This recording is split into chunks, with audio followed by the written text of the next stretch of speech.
Bonjour tout le monde, bienvenue en si grand nombre. Aujourd'hui, on a l'opportunité et le privilège de recevoir Yann Joly, un collaborateur de plusieurs chercheurs, professeurs ici de longue date. Je ne dirais pas ça, ça ne nous rajeunit pas. Yann est directeur du Centre de génomique et politique de l'Université McGill. Il est professeur au James McGill à la Faculté de médecine et des sciences de la santé, au département de génétique humaine.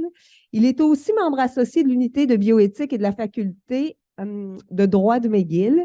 Il a été nommé avocat émérite par le barreau du Québec en 2012 et fellow de l'Académie canadienne des sciences de la santé en 2017. Ça pourrait être encore plus long. Il me disait tout à l'heure qu'il avait même été acteur avec pour une pièce avec un chercheur qui fait on va dire, ouais, je crée des attentes. Fait que tantôt, il va nous faire une performance. Non, c'est pas vrai. Sans plus tarder, j'invite Yann à venir nous faire sa présentation qui nous touche particulièrement étant donné la nature de ses propos qui est au cœur de la recherche de plusieurs d'entre nous. Merci Yann d'être présent. Et je vous dis aussi que Yann est le co-PI du projet Désir, qui est l'écosystème numérique pour les données de santé et d'environnement qui ont été cumulées par les chercheurs de l'UQAC depuis les 50 dernières années et qui le seront dans le but de mettre une infrastructure pérenne pour justement avoir accès sous la forme d'un certain patrimoine aux données qui sont générées par les efforts collectifs en recherche ici. Merci Yann et à toi la parole. Merci beaucoup, Catherine, pour cette invitation, premièrement. Mais c'est la première fois que je viens ici. Donc, ça faisait longtemps que je disais à mes collaborateurs ici, ça serait le fun que je vienne à Chicoutimi, puis bon, il faudrait organiser quelque chose. Puis finalement, je suis là. Donc, merci beaucoup. Et puis, ça me fait plaisir d'être ici pour présenter, donc, sur deux sujets. C'est un deux en un, finalement, parce qu'on va commencer la présentation à parler plutôt des questions de vie privée et de protection des données. Et puis, après, on va se déplacer tout naturellement sur qu'est-ce qui risque d'arriver si nos données génétiques ne sont pas protégées, que quelqu'un y a accès. Bien évidemment, une question qui se pose souvent, c'est la question de discrimination génétique.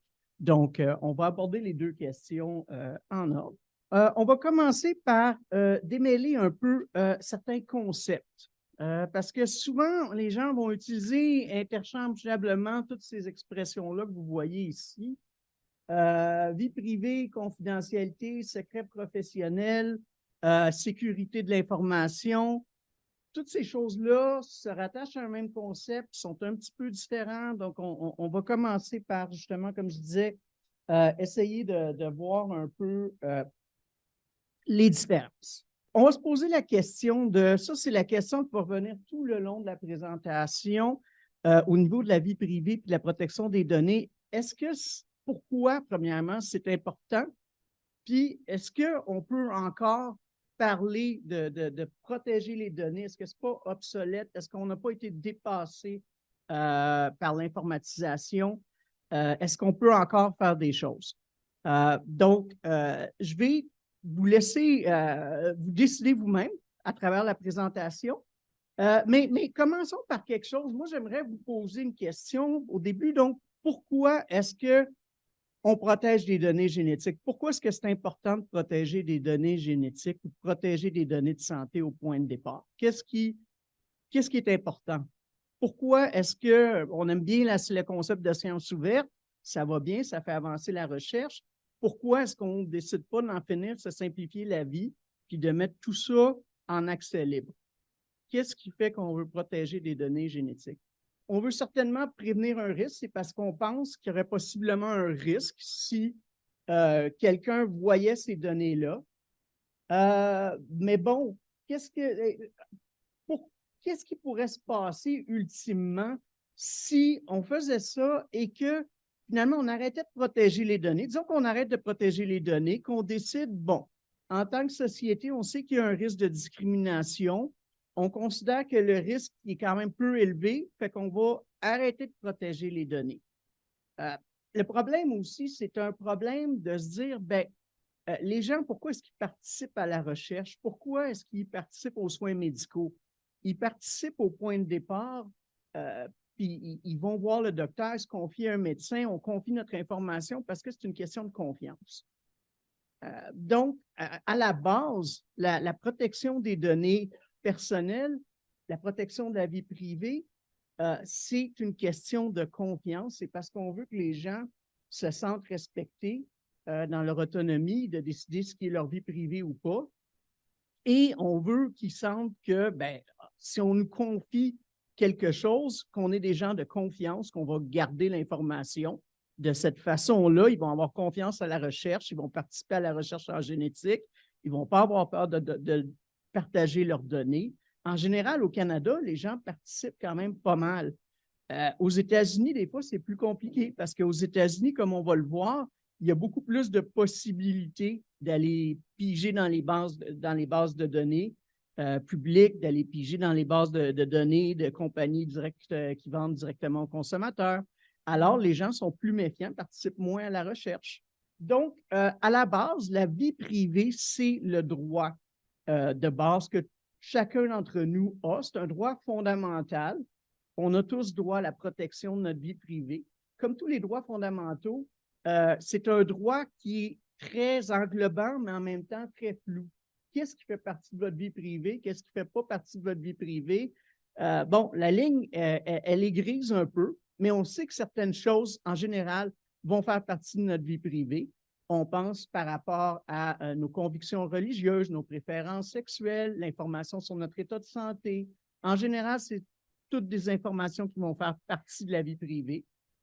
Et ce qui est intéressant de savoir aussi, c'est que quand je dis que la vie privée, c'est un droit fondamental, ça veut dire que c'est un droit qui, s'il entre en conflit avec d'autres droits, va passer par-dessus parce qu'il est fondamental. Mais ce qui est intéressant de savoir, c'est qu'il est plus fondamental à certains endroits qu'à d'autres à travers le monde. Donc, par exemple, on est au Québec, on a une tradition qui est inspirée de la tradition juridique française. En Europe, c'est vraiment là où le droit à la vie privée est le plus fort et où les gens voient vraiment ça comme un droit fondamental qui passe par-dessus les autres droits. Si on va aux États-Unis, déjà, la tradition est un peu différente. Le droit à la vie privée est plus vu comme un droit, mais comme un autre droit, qui a ses limites. Et donc, si on va en Asie, là, on a des concepts de vie privée qui sont assez différents des nôtres. Donc, ça varie un peu, mais définitivement, en Europe, au Québec et même au reste du Canada, c'est vraiment un droit fondamental. Confidentialité, c'est l'envers, dans un sens, le pendant de ce droit-là, c'est un devoir. Parce que j'ai droit à ma vie privée, à la protection de ma vie privée. Si je décide de partager mes données dans une base de données avec Simon, avec Catherine, ils ont le devoir de protéger mes données. Pas juste de les protéger, ils ont le devoir de me permettre d'avoir accès à mes données. Ils ont le devoir d'avoir des données qui reflètent exactement mon état de santé, ce qu'ils ont collecté. Ils ne peuvent pas avoir des données erronées ou s'ils en ont, moi, je peux leur demander de corriger les données qu'ils ont sur moi. Donc, ça, c'est le devoir de confidentialité. Et dans les pays, justement, où la vie privée est vue comme un droit fondamental, des fois, on décide d'aller même par-dessus la confidentialité puis de parler de secret professionnel. Ça, c'est comme un devoir de confidentialité plus que tous les membres d'un ordre professionnel au Québec ont. Donc, ce que ça fait que les professionnels, non seulement se doivent de protéger l'information, mais ils ne peuvent même pas être contraints, par exemple, par un avocat à aller témoigner ou à révéler leurs données. À moins d'avoir un mandat de police de perquisition, c'est à peu près la seule chose qui va passer par-dessus le secret professionnel. Finalement, on a la question de sécurité. La sécurité, ben, c'est le moyen de protéger les données, finalement, de mettre en place notre devoir de confidentialité. Donc, ça, c'est simplement, comme je le disais, on parle d'un droit fondamental, ben, c'est fondamental et c'est dans la Charte québécoise des droits et libertés de la personne. Donc, à moins qu'il y ait une exception explicite, on est obligé de respecter la vie privée et on a notre obligation de confidentialité et de secret professionnel. Et les exceptions sont simples. Les exceptions, c'est soit une exception juridique, ça va être marqué dans la loi, vous avez le droit de communiquer l'information pour raison X, par exemple, mandat de perquisition, ou alors parce que la personne qui est le sujet des données vous a donné la permission. Donc, quelqu'un à qui les données, de qui les données proviennent peut consentir à ce que vous ayez accès à ces données-là et à ce que vous les communiquiez. C'est pour ça que des fois, dans les formulaires de consentement, ben, on va avoir des clauses où on va dire qu'on va communiquer l'information possiblement à d'autres chercheurs, etc. Cette diapo-là, vous en faites pas, c'est écrit petit, c'est pas pour vous donner mal à la tête, c'est simplement pour passer le message qu'on a un problème en ce moment avec la confidentialité.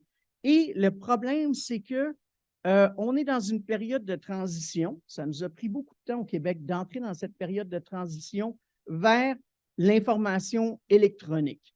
Ça semble surprenant. Je veux dire, ça fait des années qu'on a des ordinateurs, mais pendant des années, on a vécu avec une fiction de dossiers papier. Il y a encore quelques dossiers papier qui se traînent par-ci, par-là, mais bon, maintenant, on passe à autre chose. Le problème, c'est que ça a causé une multiplication de la réglementation en matière de confidentialité et de vie privée. Comme vous pouvez le voir, il y a tellement de lois maintenant et normalement, il y a un adage, on dit tout le monde doit savoir, nul ne doit ignorer le droit, mais moi, je peux vous dire que c'est impossible pour quelqu'un qui ne connaît pas les règles de droit, qui ne connaît pas le droit de savoir l'heure juste en matière de vie privée et de confidentialité. J'y crois pas. Si un chercheur venait me dire, un chercheur scientifique, je le sais, j'ai rien à apprendre là-dessus, c'est juste pas possible parce que c'est rendu tellement technique.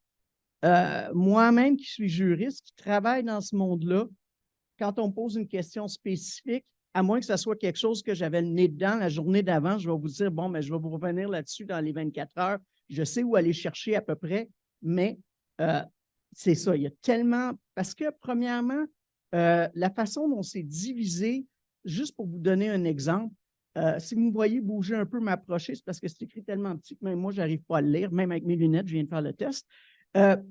Bon, d'abord, on a des lois comme, par exemple, je vous ai parlé que le droit à la vie privée en Europe est un droit fondamental, à un tel point qu'ils ont décidé de régler la question. Eux, ils ont adopté un règlement, puis ils ont dit, au niveau de la protection de l'information, puis ils ont dit, bien, écoutez, si vous voulez échanger des données avec nous, les Européens, vous allez respecter notre loi.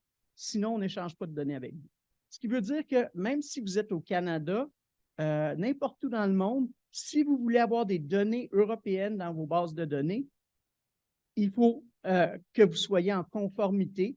Il y a deux façons d'être conforme en général. Soit que vous démontrez que la loi dans votre pays, elle a le même niveau de rigueur que ce règlement-là.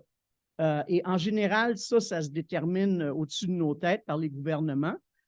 Ou alors, il faut accepter des clauses contractuelles additionnelles pour renforcer la protection que dans votre pays, on donne à l'information. Ensuite, nous, au Canada, on a la chance d'avoir le fédéralisme et donc d'avoir une division de pouvoir entre le fédéral et le provincial, ce qui fait que la vie privée est un secteur qui est de compétences partagées. Donc, on se retrouve avec des lois au fédéral et au provincial sur la protection de l'information et de la vie privée. Donc là, il faut démêler, savoir est-ce que c'est une loi fédérale ou une loi provinciale. Je vous dis tout de suite, pour les universités, tout ce qui n'est pas des commerces ou des entreprises de nature fédérale, ça va tomber au Québec. Donc, dans notre cas, ça tombe au Québec. Et ensuite, là, il faut chercher par secteur. Parce que, bon, il y a une loi différente pour le secteur privé, une loi différente pour le secteur public, une loi différente pour les établissements de santé. Une fois qu'on a fait ça, dernière étape, les lois ont été modernisées récemment. Qu'est-ce qui est en vigueur? Qu'est-ce qui n'est pas en vigueur dans la présente réforme? Et il y a des gros changements au niveau des droits et des devoirs des personnes qui ont des bases de données. Donc, c'est très important de vérifier où on en est dans la réforme présentement. Et en plus de ça, on a les chartes, on a les jurisprudences qui viennent ajouter de la précision. Et ensuite de ça, qui se pose par-dessus, on a finalement nos organismes administratifs qui, eux aussi, peuvent se permettre des fois de rajouter des conditions à tout ça, comme si on n'en avait pas assez. Alors, ben, à ce moment-là, par exemple, vous avez au Canada le Commissariat de protection à la vie privée qui va adopter des normes pour faciliter l'interprétation de ce qui est dans les lois. Donc, ce n'est pas obligatoire, mais ça peut être utile pour avoir des bonnes pratiques. Ensuite, au Québec, on a la Commission d'accès à l'information qui agit comme tribunal, en plus d'avoir les mêmes fonctions que la Commission de protection. Eux peuvent en plus interpréter la loi. Ensuite, on a nos directives éthiques. Donc, on peut penser à l'énoncé des 3 conseils pour nous au Canada qui parlent évidemment, je suis sûr, ceux d'entre vous qui sont impliqués sur des comités d'éthique, bien, vous êtes sûrement, vous connaissez les sections sur la confidentialité et la vie privée de l'information. Ensuite, en par-dessus ça, finalement, on a nos normes et standards. Ça veut dire, bien, par exemple, probablement, l'UQAC a des normes en matière de vie privée, en matière de confidentialité, en matière de sécurité de l'information sur les réseaux. Il y a probablement des normes additionnelles. En plus, il y a des standards qui sont reconnus à travers le monde. Les normes ISO sont des exemples de ces standards-là. Et en ce qui a trait à la génomique, Global Alliance for Genomics and Health, qui est l'organisation qui s'intéresse au partage de l'information génomique, qui est une organisation internationale, a aussi adopté des normes. Donc, tout ça, finalement, si quelqu'un me demande demain, j'ai une base de données génétique, est-ce que j'ai le droit de communiquer l'information avec tel chercheur? Je n'ai pas vraiment pensé à ça avant. Il faut que j'aille démêler tout ça, que je regarde ces différents niveaux de politique. Donc, c'est pour ça que ça peut avoir l'air simple, mais c'est beaucoup plus compliqué que ça en a l'air. J'explique un peu les concepts à suivre. Le premier, c'est le test des moyens. Donc, comment est-ce qu'on protège l'information?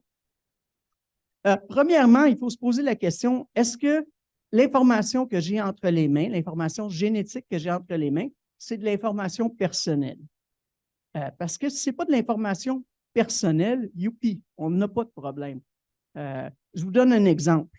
Pendant la pandémie, j'ai participé avec Génome Canada sur les projets qui visaient à collecter des données génétiques en temps de pandémie. On collectait les données sur l'humain et on collectait aussi les données sur le virus. Et là, à un moment donné, j'ai annoncé une grosse nouvelle à nos gens en santé publique. J'ai dit, mais là, écoutez, arrêtez de me dire que vous ne pouvez pas échanger vos données sur le virus. Là. J'ai dit, les virus, ils n'ont pas de vie privée. C'est correct, vous pouvez y aller. Et ils ont commencé à échanger les données sur le virus. Mais effectivement, il n'y en avait pas de problème parce qu'une fois qu'on a enlevé, c'est sûr, il faut vérifier qu'il ne restait pas d'informations génétiques de l'autre dans l'information génétique du virus. Il fallait vraiment nettoyer nos données, faire ça avec attention. Mais une fois que c'était fait, bien, on n'avait plus de questions de vie privée. Ça ne veut pas dire qu'il n'y avait pas d'autres questions. Ils trouvaient quand même d'autres justifications pour ne pas les partager, mais ça n'avait rien à voir avec la vie privée et la confidentialité. Ensuite, ce qu'on va faire, si on a des données personnelles, bien évidemment, on va coder, on va anonymiser ces données. Donc, enlever finalement l'information personnelle de la donnée de façon à rendre ça difficile de trouver à qui cette donnée-là appartient. Évidemment, on a maintenant toutes sortes de moyens informatiques de rendre ça plus compliqué. Aussi, si on a nos informations sont disponibles sur des réseaux, sur le nuage, etc., bien, il y a des questions de sécurité informatique. On peut encrypter nos données. On a des protections antivirus, évidemment. Il y a aussi eu tout un développement. C'est un domaine de recherche, c'est un domaine d'application très en demande. Il y a eu des technologies d'amélioration de la confidentialité. On peut penser à la cryptographie des données, la suppression des données, l'obscurcissement des données et la création de données synthétiques. Je n'irai pas développer ces concepts-là. Premièrement, ça prend des spécialistes en sécurité des données pour donner ces explications-là. Et ensuite, je sortirai du temps qu'on m'a alloué, c'est sûr. Mais je vous dis que ces moyens-là sont toujours possibles pour rendre les choses plus compliquées. Évidemment, au niveau administratif, on a aussi des outils pour rendre l'accès aux données plus contrôlé. Donc, contrôle à l'accès, ça veut dire, avant de partager des données, de l'information génétique, on a un comité qui va revoir les demandes d'accès puis qui va dire oui, cette demande d'accès-là, c'est raisonnable. La personne qui demande accès aux données m'a l'air d'un chercheur responsable, d'une chercheure responsable. On peut communiquer les données. On va leur faire signer un document qui va dire qu'ils ne vont pas communiquer les informations à des tierces parties, etc. Et on donne accès aux données. Ça, c'est notre contrôle de l'accès. Accès enregistré, c'est un peu la même chose, mais c'est une version simplifiée. Puis souvent, il n'y a pas d'opérateur humain. C'est-à-dire qu'on va avoir un site Internet qui va dire vous voulez avoir accès à nos données, enregistrez-vous sur la plateforme. On va vous demander quelques informations de base. Peut-être encore là, vous demandez de dire que vous ne communiquerez pas les données à des tierces parties. On vous donne l'accès. Ensuite, il y a d'autres sortes de méthodes où on va dire, plutôt que d'avoir une seule base de données, comme on a des chercheurs de plusieurs universités qui participent à ce projet-là ou de plusieurs pays, mais on veut faciliter l'accès, on va créer une fédération de données. Fédération de données, qu'est-ce que ça veut dire? Ça veut dire qu'on a un point d'accès, mais les données restent sur place. Et pour pouvoir utiliser les données, il faut faire une demande. Souvent, on ne nous laissera pas voir directement les données, mais on va répondre à notre question. On va pouvoir demander, est-ce que vous avez des données sur quelque chose? Ensuite, chaque site va donner une réponse. Oui, j'ai telle donnée que tu cherches. Non. Et ensuite, on peut demander, par exemple, l'accès de façon individuelle à chaque site. Toutes les fédérations ne fonctionnent pas pareil. Il y en a que c'est plus harmonisé, d'autres que c'est moins harmonisé comme façon de fonctionner. Visiter les données, c'est un concept qui est assez similaire, que je suis toujours en train un peu de démêler de la fédération de données. Visiter les données, bon, et ça ne va pas être plusieurs sites, ça peut être un seul site, mais c'est l'idée vraiment encore là qu'il faut aller, les données ne quittent pas le site. C'est-à-dire que si c'est des données à Sherbrooke, Sherbrooke ne va pas envoyer ces données ailleurs, il faut aller les consulter sur le site à Sherbrooke. Ensuite, on a le concept maintenant des obligations. Ça fait partie des nouvelles réformes d'évaluer les facteurs relatifs à la vie privée. Ça va être une grosse obligation si vous créez une base de données maintenant, de faire ça avec votre projet de base de données. Il va falloir déposer déjà, montrer que vous avez fait une évaluation des facteurs relatifs à la vie privée. Nous, je sais qu'à notre institution à McGill, il n'y avait même pas de personne pour vérifier que ça avait été fait. Donc, déjà, il a fallu trouver une personne compétente parce que là, ça tombait sur le comité d'éthique ou sur ces choses-là. Et évidemment, ce n'est pas une compétence. Là, encore là, c'est des questions très techniques, c'est questions d'évaluation des facteurs relatifs à la vie privée. Donc, il fallait trouver quelqu'un qui pourrait faire cette évaluation-là pour un nombre de projets, donc engager une nouvelle personne. Et finalement, il y a des nouveaux principes qui ont pris beaucoup d'importance. Le principe, entre autres, de gouvernance responsable. Donc, ce qu'on veut, on veut savoir, c'est très important, qui est responsable à la fin de la journée, là. On a une base de données. OK, la base de données, premièrement, elle est située où? Qui est responsable de cette base de données-là? Quel genre de moyens? Encore là, on ne nous demande pas tous les secrets de la sauce, mais au moins, est-ce qu'on parle de données qui sont à accès contrôlé ou pas? Est-ce qu'on parle de données qui vont être anonymisées ou codées? Donc, une certaine transparence et une imputabilité qui, avant, était moins exigée.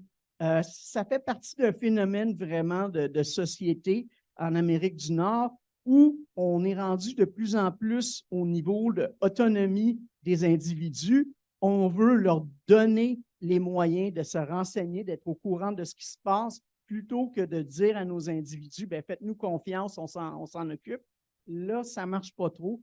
Il faut de plus en plus communiquer ces informations-là. Ça, c'est simplement pour concentrer sur la génétique. Écoutez, maintenant, c'est rendu presque impossible si vous avez de l'information sur des génétiques, sur des êtres humains, de prétendre que c'est des données anonymes. Ça ne fonctionne pas. Là, vous avez une série d'articles, puis je suis sûr qu'il y en a des nouveaux. Je n'essayais pas d'être complet, mais c'est devenu ça aussi un domaine de recherche de réidentifier des données. Alors, vous avez toutes sortes de différents scénarios où on pensait que les données étaient anonymes, puis elles l'ont été jusqu'à ce que quelqu'un démontre que non, je suis capable de faire quelque chose pour retrouver possiblement l'identité de ces gens-là. Et la question reste toujours en droit, c'est toujours un concept de raisonnabilité. Donc, souvent, la question qu'on va se poser, c'est est-ce que les données peuvent être réidentifiées sans que ça demande des moyens déraisonnables de la personne qui va les réidentifier? Et si la réponse est oui, à ce moment-là, ben, on a des données donc identifiantes et pas anonymes. Évidemment, l'autre chose qu'il faut savoir, c'est que maintenant, ben, à cause des sites, entre autres, de vente d'informations génétiques aux consommateurs, à cause des projets de recherche, si vous êtes une personne d'origine européenne, il y a des très grandes chances que même si vous n'avez jamais donné vos données génétiques dans un projet de recherche ou pour un service payant, bien à peu près, je vous dirais, 85 chances qu'il y ait quelqu'un qui soit lié au premier degré ou au deuxième degré avec vous qui aurait déjà donné des données génétiques. Donc, on serait capable de faire un recoupement imparfait avec quelqu'un de votre famille plus ou moins rapproché. Donc, c'est pour ça que des fois, même si on pense n'avoir jamais donné de données génétiques, bien, on peut quand même, parce que, évidemment, quand on parle de réidentification, on ne parle pas juste de l'information génétique, mais on parle de tous les points qui puissent permettre de réidentifier un individu. Donc, peut-être que l'individu a seulement donné des données génétiques, mais si on arrive à matcher ces données-là avec une autre base de données où quelqu'un de sa famille a donné de l'information génétique, puis où on a le nom de la personne, bien là, on avance dans notre petite enquête de réidentification. Donc, il faut penser à tous ces points-là quand on se pose la question des moyens raisonnables ou déraisonnables. Évidemment, ben, d'autres questions au niveau des défis contemporains sont lancées par l'informatique en nuage. Nous, on faisait partie je faisais partie d'un projet qui s'appelait le International Cancer Genome Consortium, où on avait des séquences génétiques sur différentes tumeurs cancéreuses. C'était un projet où on était 23 pays. Et il y avait tellement de données génétiques, c'était des pétabytes de données. À un moment donné, on s'est juste rendu compte que ce n'était plus possible de faire ça à un seul centre ou de façon isolée. La seule façon qu'on pouvait procéder de façon sécuritaire et efficace, c'était d'aller sur le nuage avec nos données. Et là, bon, ben, il y avait toutes sortes de problèmes qui se sont posés au début parce que les organisations qui avaient des nuages n'étaient pas habitués aux données de santé. Donc, on avait à remplir des espèces de contrats qui étaient faits pour des contrats financiers, mais pour des données de santé. Là, il y a une période, ils sont adaptés, les compagnies, les contrats sont maintenant plus solides. La sécurité qui est offerte sur le nuage peut être très bonne. C'est sûr que c'est des services, hein? Donc, il faut vraiment voir, chaque nuage est différent, mais il y a des nuages qui sont extrêmement sécuritaires. Phénotypage d'ADN, ben, c'est ce que vous voyez sur la photo. Donc, on peut retrouver le visage d'un individu avec son ADN. C'est plus ou moins fiable et c'est assez controversé. On a même eu les services policiers en Saskatchewan qui ont eu la brillante idée de se servir de ça. Il y a quelques mois, il y avait une enquête, malheureusement, une affaire de viol non résolue. Et puis, mais ce qui est assez étonnant, c'est que tout d'un coup, comme ça, ils ont comme dit, ah, ben pourquoi qu'on n'essayerait pas ça? Puis ils l'ont essayé. Et puis là, évidemment, le portrait avec lequel ils sont arrivés, c'était d'un membre d'une communauté ethnique. Et là, ben, il y a eu toutes sortes de feedback à la police de dire, ben voyons donc, qu'est-ce que vous faites? Premièrement, c'est pas exact, c'est beaucoup des... Il y a certaines choses qui sont plus exactes que d'autres dans cette prédiction-là, mais il faut l'expliquer, c'est pas quelque chose à faire à la légère. C'est pas que ça peut pas avoir une utilisation intéressante, mais ça peut contribuer à stigmatiser les gens si on utilise ça n'importe comment. Donc, il y avait des problèmes, et donc 2 semaines plus tard, ben, ils ont retiré le portrait, les services policiers, puis ils ont dit, ben, excusez-nous, on s'est trompé. Mais c'est une espèce d'engouement, c'est pas rassurant quand on voit que bon, le gouvernement lui-même, c'est pas trop quoi faire de la génétique des fois. La discrimination génétique, bon, qu'est-ce que c'est la discrimination génétique? Ben, c'est la discrimination donc des individus. Et bon, je vous donne une définition, mais il y en a plusieurs définitions. Puis ça fait partie un peu du problème avec la discrimination génétique, mais je dirais que c'est finalement de mettre les individus dans une différente catégorie, de les catégoriser, et que cette catégorisation des individus, à cause de leur information génétique, ait un effet négatif sur eux. Par exemple, on peut penser à un contrat d'assurance, c'est l'exemple classique. Bien, si je vous dis, je vous mets dans une catégorie à haut risque à cause de votre information génétique, vous avez été traité négativement à cause de votre information génétique, donc vous avez été discriminé. C'est de la discrimination génétique. L'UNESCO, très rapidement, dans la Déclaration sur le génome humain, a dit qu'on ne devrait pas discriminer. Évidemment, c'est une déclaration, ce n'est pas une loi. Donc, c'était dans le but d'influencer différents pays à adopter des lois. Ça a fonctionné. Il y a quand même beaucoup de pays qui ont adopté les lois, mais les lois ne fonctionnent pas toujours. Malheureusement, on va essayer de le voir. Ça, c'est simplement pour dire, cette diapo-là, que la discrimination génétique, c'est quelque chose qui est, je dirais, c'est un phénomène qui est beaucoup plus fort dans la conscience des gens qu'elle l'est sur le terrain. On ne le réalise pas, mais on a été éduqués, dépendant de notre âge, sur des films, sur des livres, sur de la bande dessinée, où vraiment la génétique n'avait pas toujours une bonne réputation, des fois pour des très bonnes raisons. On sait qu'on a un historique d'eugénisme chargé, pas juste nous en Amérique du Nord, mais à travers le monde, et qui s'est passé des choses très négatives, je dirais, au courant du 20e siècle en matière d'eugénisme. Ensuite, on a vraiment perfectionné la génétique.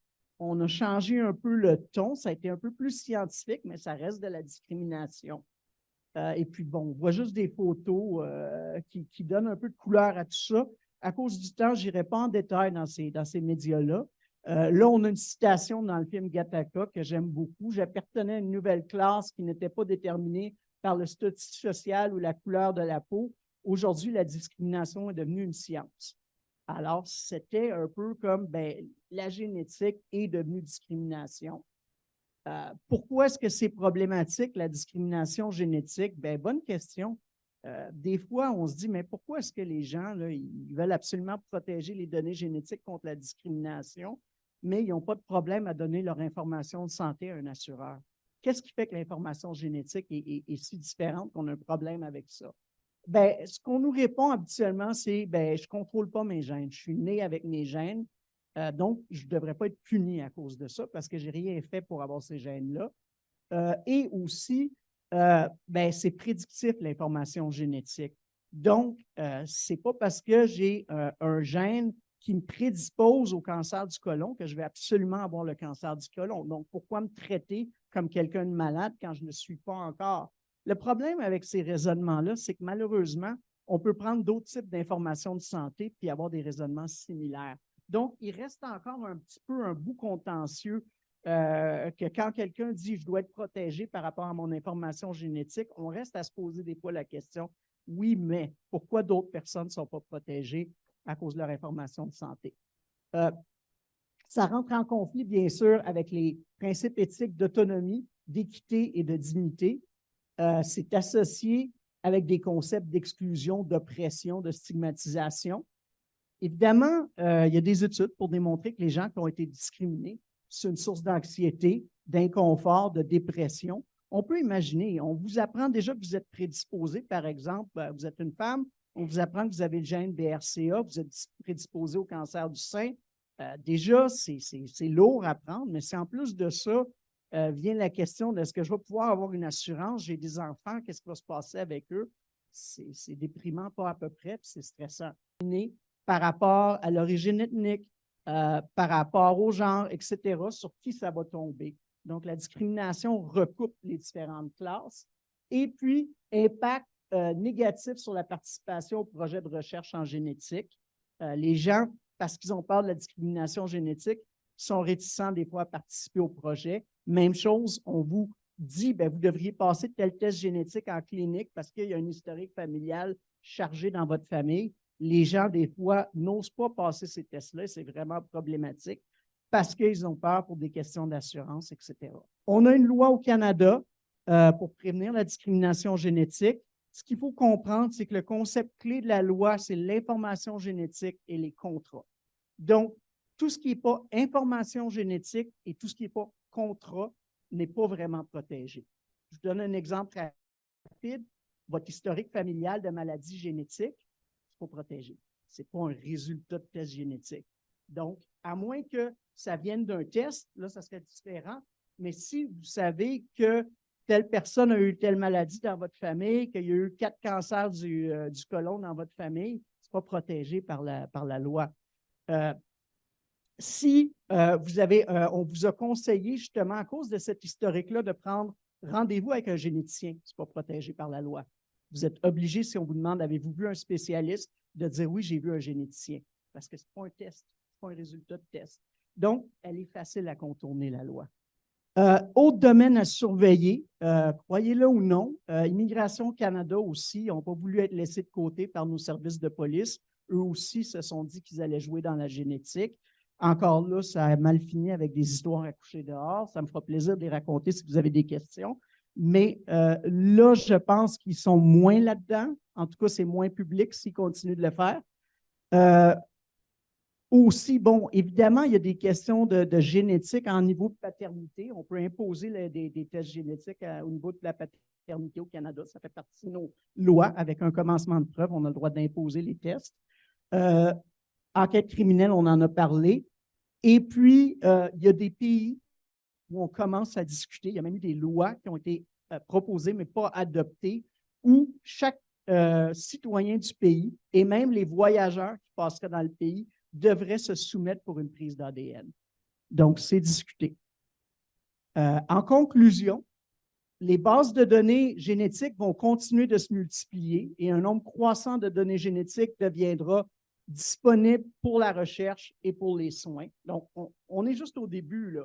C'est ça la pointe de l'iceberg, comme on dit. Il va en avoir plus. On ne va pas les arrêter, les bases de données génétiques. Ce n'est pas une mauvaise chose. On sait que c'est nécessaire au niveau de la santé et des soins. La protection de l'information génétique, et là, vous voyez encore là le mot raisonnable. On n'a pas d'obligation de protéger parfaitement l'information génétique. On a une obligation de la protéger de façon raisonnable. C'est un objectif qui est réaliste tout de même et c'est une obligation juridique et éthique pour les gens qui détiennent des bases de données. On souhaite cependant, et ça on en a parlé, que les lois et les règlements soient plus clairs parce qu'il faut aider les chercheurs à nous aider et à protéger l'information. C'est facile quand on a du gros financement de recherche d'avoir un collègue qui travaille en droit ou en éthique pour nous aider.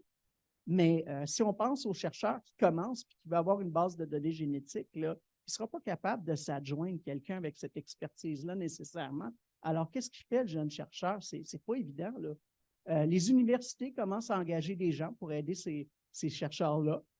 Mais ce n'est pas la même chose parce que je vous dirais que moi, je fais de la recherche là-dessus à tous les jours. Donc, je le sais, les derniers développements. Mais les professionnels à mon université, ce n'est pas ça leur job. Leur job, c'est une job plus d'aider, de soutenir. Donc, les derniers changements, ils ne les savent pas toujours. Alors, ça ne sera pas aussi expert quelque part leur conseil. On souhaite, évidemment, ce qui pourrait se passer, qui serait très bien, c'est qu'on commence à intégrer nos lois au niveau international au niveau national, de cette façon-là, ça va devenir plus simple et plus prévisible à interpréter. Passons à la discrimination génétique. Ça fait plus de 40 ans qu'on parle de discrimination génétique. Avant, on parlait d'eugénisme et on n'a toujours pas vraiment réussi à prévenir la discrimination, à faire que ça ne soit plus une question d'importance en génétique.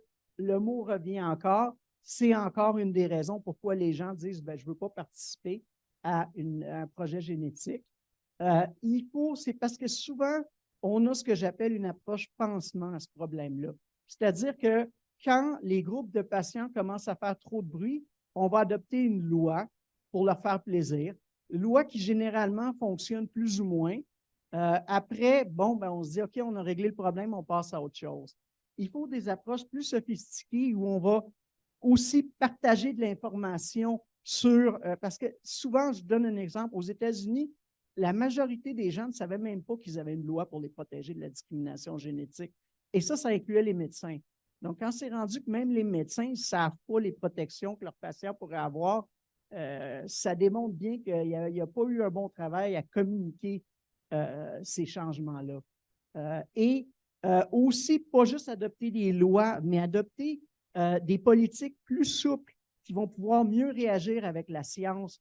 Par exemple, une autre chose qui n'est pas protégée par notre loi à nous au Canada, c'est tout ce qui ne rentre pas dans la définition de tests génétiques que la loi donne. La loi nous donne une définition de ce qu'elle considère des tests génétiques.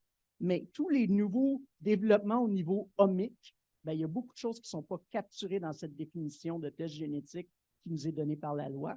Ça veut dire que c'est probablement pas protégé. Si on avait des politiques plus souples qu'on pouvait changer plus facilement, et ça se fait, là encore là, on pourrait adresser ces problèmes de droit qui changent trop lentement par rapport aux avancées scientifiques. Donc, je pense que j'ai déjà trop parlé. Je vous laisse sur ma conclusion, mais j'ai hâte d'entendre vos questions. Merci beaucoup.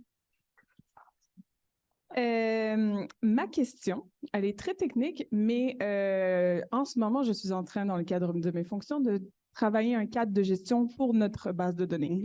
Là, on vient de voir qu'il y a énormément de lois, de normes, de plein de principes qui sont bien au-dessus de ce que moi, je suis en train d'écrire. Est-ce que c'est un peu caduc de mettre nos propres politiques, nos lois, ou est-ce qu'on peut plus juste faire référence à ce qui est déjà au-dessus de nous et c'est suffisant, tous les systèmes qui sont déjà en place?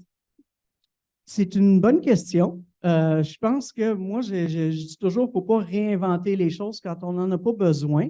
On peut définitivement se référer, c'est souhaitable, mais par exemple, au niveau d'une institution ou au niveau d'une base de données, on va aller à un niveau où on va rajouter des détails, où on va rajouter des choses. Parce que plus on monte haut dans ce que je vous ai montré, par exemple, si on va au niveau des lois québécoises ou au niveau du règlement sur la protection des données, il y a des choses très floues là-dedans qui vont dire, ça, c'est de l'information très sensible à protéger plus hautement. Bon, mais comment on va la protéger exactement, cette information-là? Surtout quand on commence à passer du devoir de confidentialité à comment on va le mettre en branle, notre devoir de confidentialité, puis la sécurité.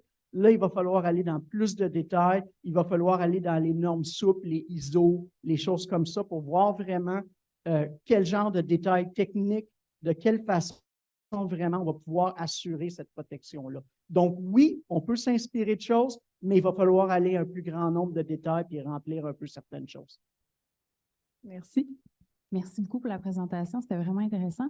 Moi, j'ai une question sur les tests génétiques. La loi sur les tests génétiques, est-ce que ça a une visée sur les tests qui sont à visée diagnostique seulement ou aussi pour ceux qui ont plus une visée de prévention ou d'évaluation d'un risque?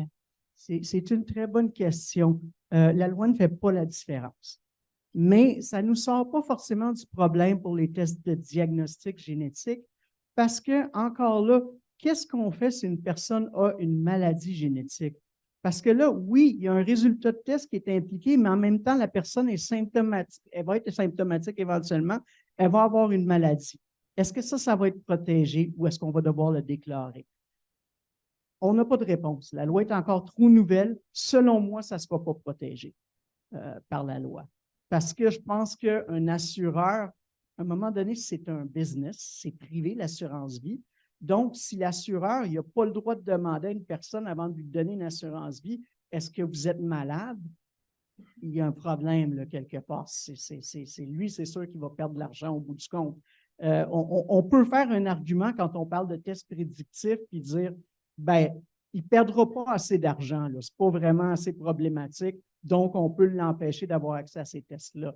Mais si on commence à dire, ben, même quand les gens sont malades d'une maladie génétique, puis on sait que presque toutes les maladies ont des facteurs génétiques, bien là, on n'en finit plus. Puis je pense que si on veut garder une assurance privée, bien, on ne peut pas se permettre de faire ça. Puis aussi dans le domaine, parce que par exemple, dans le domaine de la nutrigénomique, où les gens vont faire des tests offerts directement aux consommateurs, mais qui évaluent, par exemple, une réponse à l'alimentation, une réponse en lien avec le métabolisme qui peut influencer le risque de maladie. Je me demandais si ces gens-là sont catégorisés de la même façon, par exemple, par les compagnies d'assurance. Est-ce qu'on se fait poser la question, oui, j'ai passé des tests génétiques, donc oui, automatiquement, c'est très intéressant. Moi, j'ai vu aussi des questions par rapport à la pharmacogénomique aussi. J'ai eu un rapport de quelqu'un qui avait été discriminé à cause d'un test pharmacogénomique par son médecin. C'est-à-dire que le médecin avait dit, bien, écoutez, vous avez passé un test qui dit que vous êtes à plus haut risque si vous prenez, c'était des médicaments, je pense, pour l'hypertension, tel genre de médicaments ou tout ça. Et là, le docteur lui avait fait signer un contrat en disant, si vous voulez que je sois votre médecin traitant, il faut que vous me signer comme quoi vous n'allez pas prendre aucun de ces médicaments-là. Donc, je ne vois pas pourquoi ce genre de choses-là. Est-ce que ça va tomber au niveau de l'assurance? Est-ce que ça va tomber ailleurs? Mais bon, les gens ont des fois un engouement pour les sciences, puis ils veulent mettre des choses en branle comme ça.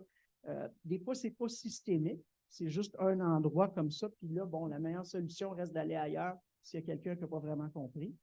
Mais, et l'autre question, c'est est-ce que c'est protégé par la loi, le type d'information nutrigénomique que vous parlez? Pas sûr. Pas sûr que ça tombe dans leur définition de test génétique. Merci.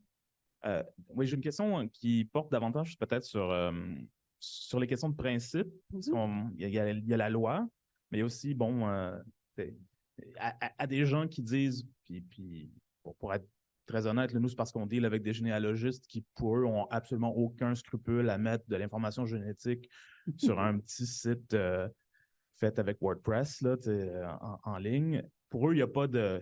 Dans le fond, diffuser l'information génétique, c'est disponible. Si ça ne l'est pas tout de suite, ça va l'être bientôt. Donc, il ne devrait y avoir aucune... quelque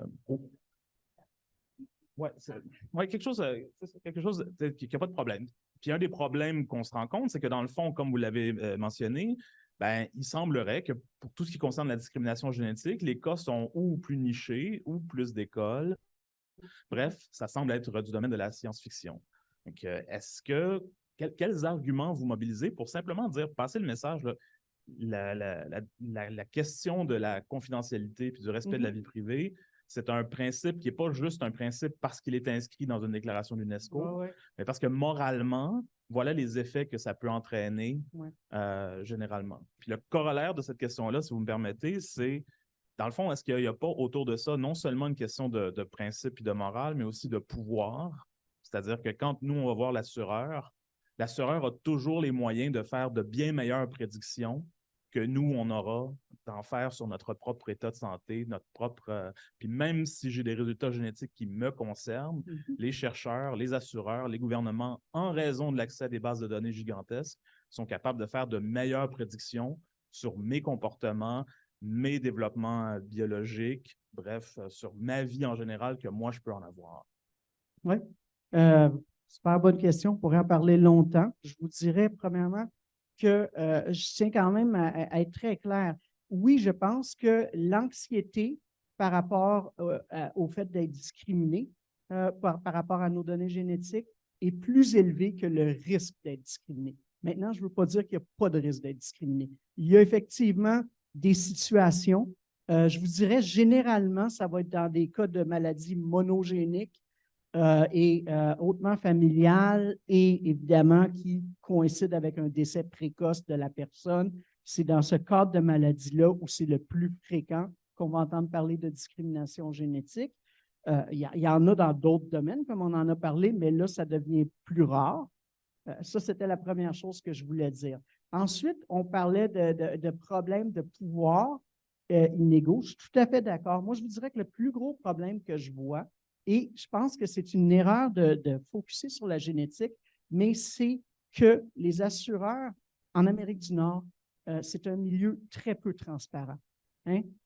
On nous demande un tas d'informations, puis après, on nous dit, bien, vous avez été refusé ou vous avez été accepté standard ou avec surprime, puis on ne sait pas trop pourquoi.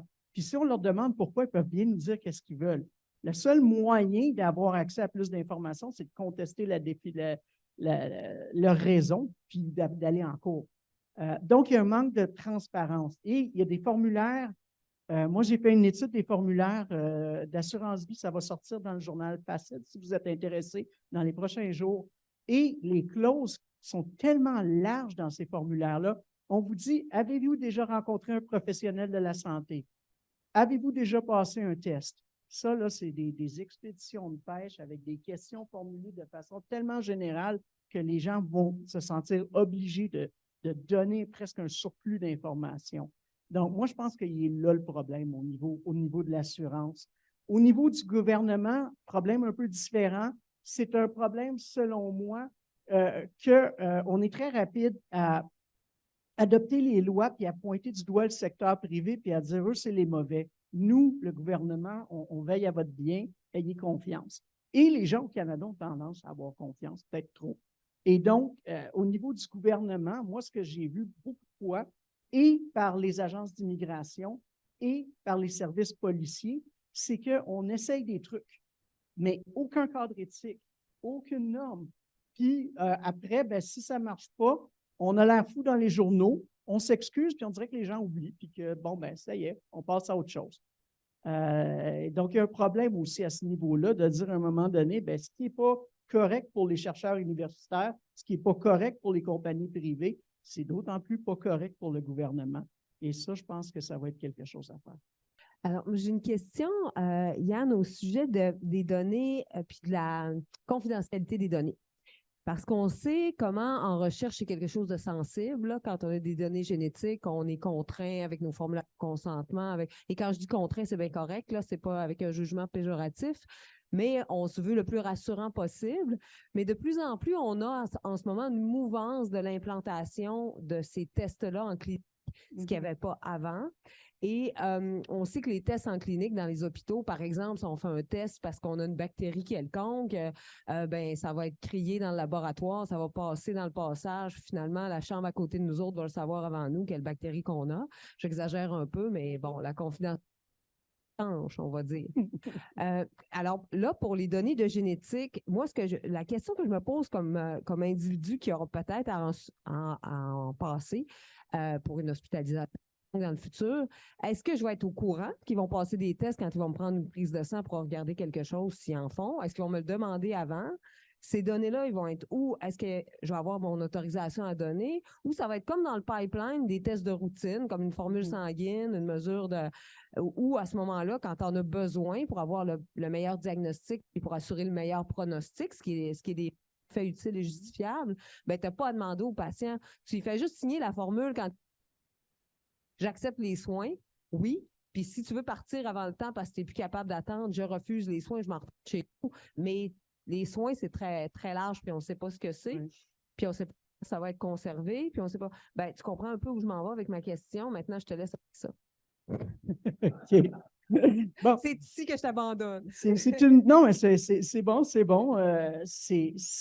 Moi, je pense que pendant encore quelques années, les gens qui gèrent les hôpitaux, encore là, il n'y a pas, la règle est assez souple. Hein. La règle, c'est on doit donner de l'information aux patients sur tous les risques qu'on va lui faire passer. Et plus un risque est élevé, plus l'attente est que l'information va être spécifique.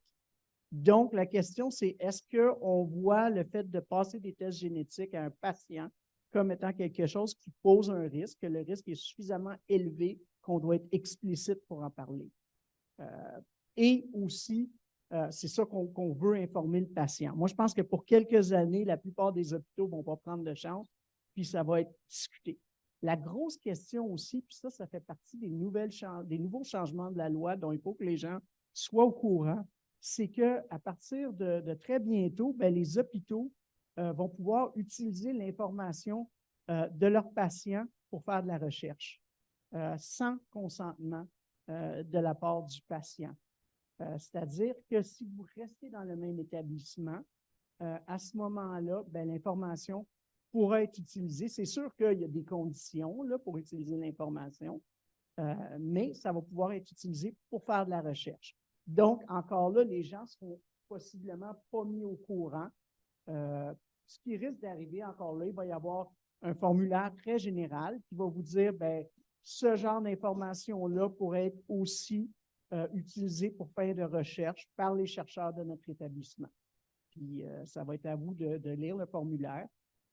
Mais encore là, on sait qu'on a déjà tellement de mal à trouver un médecin, je ne sais pas en région comment c'est, mais c'est déjà tellement compliqué de juste pouvoir avoir des soins qu'on ne va pas commencer à les refuser parce qu'on n'aime pas le formulaire qu'on nous propose. Donc, c'est un peu ce qui vient. C'est ce qui vient, c'est qu'on va vers des systèmes de santé apprenants où on veut soutirer un maximum de données des patients pour utiliser ces données-là dans la recherche. Ce n'est pas du négatif. L'objectif de ça, c'est d'arriver à trouver des solutions plus rapidement grâce aux données, puis de retourner ça au bénéfice du patient aussi plus rapidement au niveau cycle recherche puis retour vers la clinique. Mais ça implique, oui, au niveau de l'information, qu'on va pouvoir faire des choses que les chercheurs vont avoir plus de liberté qu'avant. Bien, merci beaucoup. Merci pour cette belle présentation. C'était très intéressant. Puis je suis sûre que plusieurs personnes ont appris plein de choses. Merci.